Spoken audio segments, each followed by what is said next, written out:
Viete o tom, že mesiac marec je mesiacom protipožiarnej ochrany? Preto sme my, žiaci odboru mechanik hasičskej techniky. Pripravili pre vás krátke video na túto tému. Na začiatok niečo do štatistiky.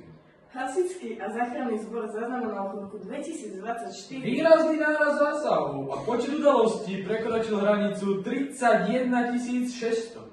Zásah požiaru tvoril z celkového počtu jazdov až 26%. Čo predstavuje okolo 8 000 požiarov. Fúha!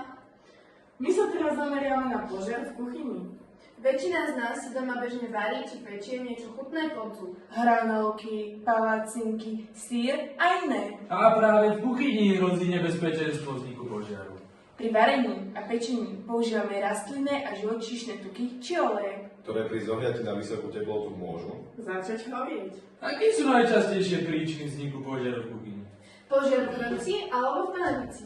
Čo musíme urobiť pri začínajúcom požiari? okamžite vypneme vátnu dosku či sporák.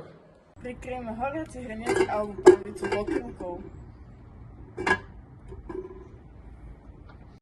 Alebo mokrou utierkou. Prečo asi? Aby sme zamedzili prístupu kyslíka.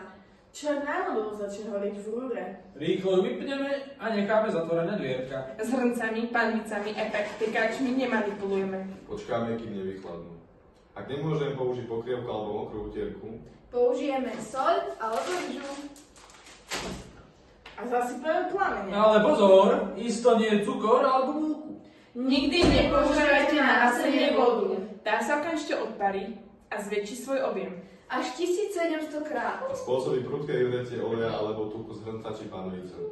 Na hasenie požiarov v kuchyni sú vyvinuté špeciálne hasiace prístroje. Sú určené pre triedu požiaru F. Ktoré chemicky reagujú s horiacimi tukmi a olejmi. Vytvárajú na ich hladine ochranný film brániaci prístupu kyslíka. Buďte opatrní. Kuchyňa je na varenie, nie pre plamene. Prajeme vám dobrú chuť. Oheň je dobrý sluha, ale zlý pán.